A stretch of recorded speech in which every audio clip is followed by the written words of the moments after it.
சிலப்பதிகாரம், மணிமேகலை முதலிய காப்பியங்கள் 2ஆம் நூற்றாண்டில் தோன்றியிருக்கலாம் என்ற கருத்து நிலவுகிறது. கண்ணகி, மணிமேகலை கதைகள் கிபி 2ஆம் நூற்றாண்டிற்கு உரியனவாகலாம். ஆனால் அவற்றைப் பற்றிய காப்பியங்கள் 2, 3 நூற்றாண்டுகள் தள்ளியே இயற்றப் பெற்றிருக்க வேண்டும் என்று கருதுவார் சிலர் உளர். கிபி 5, 6ஆம் நூற்றாண்டில் சமய அரசியல் நிலைகளே அவற்றுள் மிகவாக காணப்படுகின்றன. இக்காப்பியங்களின் பதிகம் கூறுகிறபடி இளங்கோவடிகள், சீத்தலை சாத்தனார் இருவரும் ஒருவர் காப்பியத்தை மற்றவர் கேட்டனர் என்பது உண்மையாகலாம். இரண்டின் அமைப்புகளும் ஒன்றை ஒன்று விளக்குவதாகவே அமைந்துள்ளன. எண்ணற்ற தொடர்களும் பொருள்களும் இரண்டிலும் ஒன்றை ஒன்று நினைவூட்டுகின்றன. அதனால் இரண்டும் ஒரு காலத்தன என்று எண்ணலாம். 4, 5ஆம் நூற்றாண்டுகளிலேயே தென்னகத்தில் இச்சமயங்கள் இத்தகைய விரிவடைந்தன. கிபி 5, 6ஆம் நூற்றாண்டுகளில் தோன்றிய மகாவம்சம், இவான் சுவாங் குறிப்புகளிலேயே இத்தகைய சமய விரிவுகள் பேசப்படுகின்றன. சிலப்பதிகாரத்தில் சாத்தனார் வெள்ளி அம்பலத்தில் இருந்த காலையில் கண்ணகி முன் மதுராபதி தோன்றியதாக கூறுகின்றார். திருவிளையாடலில்தான் வெள்ளியம்பல தோற்றம் கூறப்படுகிறது. பதஞ்சலி முன் வெள்ளியம்பலத்து கால் மாறி ஆடியது கிபி 5ஆம் நூற்றாண்டுக்கு பின்னர்தான். சதுக்க பூதங்கள், இந்திர விகாரங்கள் 7, ஐம்பெருங்குழு, என்பேராயம், 64 கலைகள், பலவகையான தேவர் பிரிவு, 14 பாடை மாக்கள் தமிழகத்திற்கு கலந்தது, பரத சாத்திரம், 11 ஆடல், நாரத யாழ், இசை பற்றிய விரிவுகள் ஆகிய யாவும் 2 காப்பியங்களிலும் ஒரே மாதிரியாக கூறப்படுகின்றன. இவையும் இக்காப்பியங்களை பிற்காலத்திற்கு உரியனவாக்கும். செங்குட்டுவனை பற்றியதாக கூறப்படும் பதிற்றுப்பத்தில் கனக விசயரை வென்றதோ கண்ணகிக்கு சிலை எடுத்ததோ காணப்பெறவில்லை. பதிகத்தில் மட்டும் காணப்பெறுவது போதிய ஆதாரம் ஆகாது. வரலாற்றுடன் இணையும் போதே பதிகம் பயன்பெறும். 9 மன்னரை ஒருவழிப்படுத்தும் நிகழை பதிற்றுப்பத்தில் இல்லை. பதிற்றுப்பத்தில் வரும் எழுமுடித்தாயம் கொண்டது, வேளிரை வென்றது முதலியன சிலப்பதிகாரத்தில் இல்லை.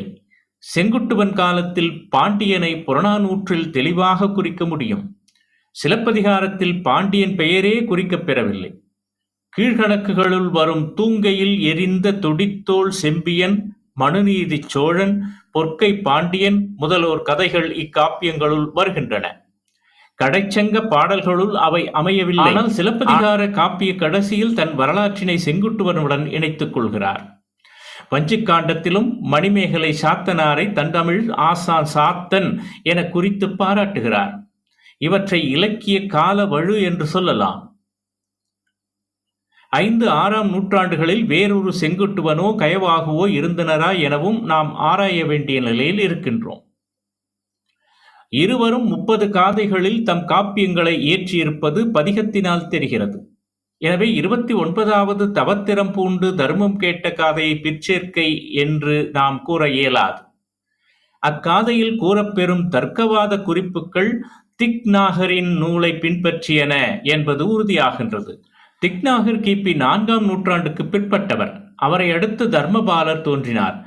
6ஆம் நூற்றாண்டினர் தர்மபாலர் என மணிமேகலையில் வரும் அரவாணரும் அவரே எனவும் சொல்கின்றனர். முடிகெழு வேந்தர் மூவர்க்கு உரியதாதலின் நடுவு நிலையுடனே சிலப்பதிகாரத்தை எழுதினார் இளங்கோவடிகள். முன்னாடுகளையும் ஓரளவு இணைத்து காஞ்சியையும் சிறப்பித்தார் சாத்தனார். சோழரது கலை வளர்ச்சியையும் பாண்டியரது தமிழ் நீதியையும் சேரரது தென் தமிழ் ஆற்றலையும் எடுத்து பேசியது சிலப்பதிகாரம். புகார் காண்டத்தில் இன்பச்சுவையையும், மதுரை காண்டத்தில் அவலச்சுவையையும், வஞ்சிக்காண்டத்தில் வீரச்சுவையையும் வர்ணிப்பதில் சிலப்பதிகாரம் நெஞ்சை அள்ளுவதாகவே அமைந்துவிட்டது. முதலில் மாதவி, 2ஆவதாக பாண்டியந்தேவி, 3ஆவதாக கண்ணகி ஆகியோர் கற்பினை விளக்கும் வகையில் தமிழக பெண்களின் பெருமையை விளக்குவதாகின்றது சிலப்பதிகாரம். மணிமேகலை காவியமும் மணிமேகலை என்ற பெண்ணின் பெருமையே பேசுகிறது. இவ்விரு காப்பியங்களும் தமிழ் கற்பு அரசிகள் எழுவர், ஆதிரை ஆகியோரது கற்பினை தனிச்சிறப்புடன் வெளிப்படுத்துகின்றன. தமிழிசை, நாடகம் ஆகியவற்றின் ஒப்பற்ற கருவூலமாக சிலப்பதிகாரம் திகழ்கிறது. அக்கால தமிழையும் தமிழகத்தையும் விளக்கி காட்டுவதில் சிலப்பதிகாரம் ஓர் உயர்வுடைய காப்பியமாக நிற்கின்றது. அக்கால சமய நிலையையும் தத்துவ நிலையையும் தனித்திறமையுடன் மணிமேகலை தொகுத்துரைக்கின்றது எனலாம். காளிதாசனுக்கும் ஷேக்ஸ்பியருக்கும் ஈடான தமிழ்க் கவிஞன் ஒருவன் இளங்கோவடிகள் என்று கூறலாம். அதனால்தான் பாரதி இளங்கோவைப் போல் பூமிதனில் யாங்கனுமே பிறந்ததில்லை என்கின்றார். சிலப்பதிகாரம் ஒரு துன்பியல் நாடகமாகவே அமைந்தது. அதற்குரிய ஒப்பற்ற தலைவனாக கோவலனை எவ்வளவு திறமையுடன் இளங்கோவடிகள் படைத்தாரோ அவ்வளவு திறமையுடன் பெண்களின் ஒப்பற்றவளாக மணிமேகலை சாத்தனார் படைத்திருக்கிறார். இருவரும் சிறந்த கலைஞரும் பிறர்க்கென வாழும் பேரருளாளரும் ஆவர். தமிழக முனிவர்களாக ஆண்களில் அரவணரையும் பெண்களில் கவுந்தியடிகளையும் எடுத்து காட்டியிருக்கின்றனர். இந்தியாவில் சக்தி வழிபாடு பெருகிய காலம் சிலப்பதிகார காலம். தமிழகத்துக்கே உரிய ஒரு பெண் தெய்வத்தை, கற்பு தெய்வத்தை தந்தவர் இளங்கோவடிகள். சாத்தனாரும் ஒரு மணிமேகலை தெய்வத்தை தந்தார் எனலாம். இருவரும் தென் தமிழ் பாவைகள். இரு காப்பியங்களும் ஊழ்வினையை உலக வாழ்க்கைக்கு அடிக்காரணமாக்குகின்றன. அரசியல் பிழைத்தால் அனைத்தியலும் பிழைக்கும் என்ற கோட்பாட்டினை நிறுவி காட்டுகின்றன. கண்ணகியினுடைய கதை. காவிரி பூம்பட்டினத்தில் மாநாய்க்கன் என்ற வணிகன் மகள் கண்ணகிக்கும் மாசாத்துவான் மகன் கோவலனுக்கும் இரு பெரும் குறவரின் விருப்பத்திற்கு இணங்க மாமுது பார்ப்பான் மறைவழி காட்டிட திருமணம் நடைபெறுகின்றது. இருவரும் தனிமனையரும் படுத்தப்பட்டு இன்பியல் வாழ்க்கையை இசைவாக நுகர்கின்றனர். சோழனது அவையில் ஆடல் அரங்கேறிய மாதவி என்னும் நாடகக் கணிகை தான் பரிசாக பெற்ற மாலையினை கோவலனிடம் 1008 கழஞ்சு பொன்னுக்கு கொடுத்து அவனையும் தன்வசமாக்க அவளிடம் நீங்கா இன்பம் துய்த்து நெடுதினால் தங்கிவிடுகிறான் கோவலன். புகார் நகரில் இந்திர விழா 28 நாட்கள் நடைபெறுகின்றது. முடிவில் நகர மக்கள் அனைவரும் கடலாடச் செல்கின்றனர். கோவலனும் மாதவியும் சென்று புன்னையின் கீழே புதுமணலில் தங்கி காணல் வரி பாடுகின்றனர். பாடல்களில் இருவரிடமும் ஒருவருக்கொருவர் மன வேறுபாட்டு குறிப்புகள் காணப்பட்டதால் கோவலன் மாதவியை பிரிந்து விடுகிறான்.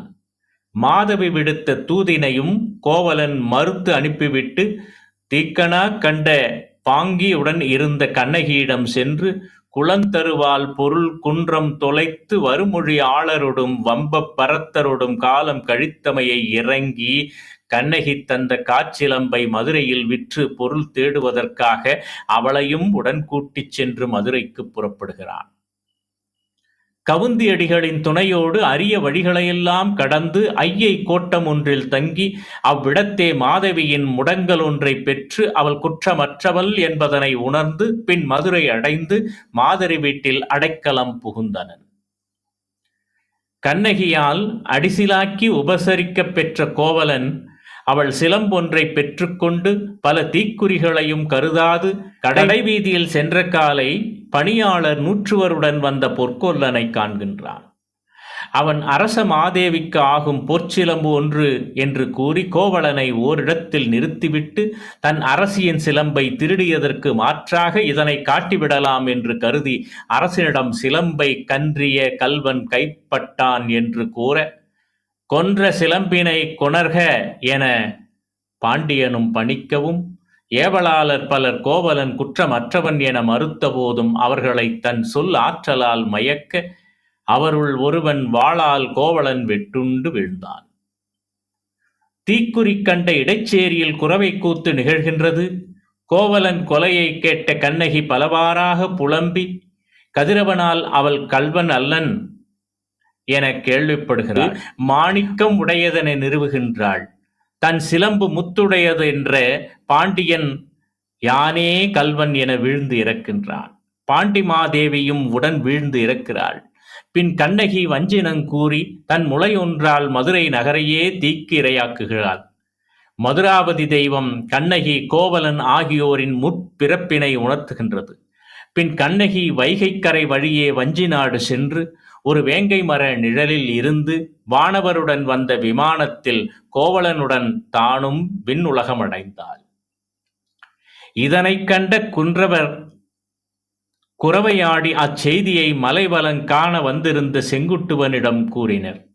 சேரமாதேவியார் கருத்துப்படி கண்ணகிக்கு கோவில் ஒன்று காணும் பொருட்டு கல் எடுப்பதற்காக இமயம் புறப்படுகின்றது. சேரற்படை உடனே இறந்து கிடந்த கணவனைக் கண்டு அவன் எழுந்து தன் கண்ணீரை மாற்றியிருப்பக் கண்டு கலங்கிப் போய் பாண்டியனிடம் வழக்குரைத்து தன் காற்சிலம்பு நூற்றுவர் கண்ணரது துணையுடன் வடநாடு சென்று கனக விசயரை வென்று கண்ணகிக் கல்லை அவர் முடிமீது ஏற்றி வந்து வஞ்சியில் கண்ணகி கோயில் எடுத்து வழிபாடாற்றுகிறான். அங்கு கண்ணகியின் தோழி தேவந்தி மேல் ஆவேசித்த தெய்வத்தினால் அவர்கள் பழம்பிறப்பையெல்லாம் உணர்கின்றான். அங்கு வந்திருந்த ஆரிய மன்னரும் மகத வேந்தரும் இலங்கை கயவாகுவும் பத்தினி வழிபாட்டை தம் நாட்டிற்கு கொண்டு செல்கின்றனர். பாண்டியரும் சேரரும் தமிழ்நாட்டில் கண்ணகிக்கு கோயில் எடுத்து வழிபடுகின்றனர்.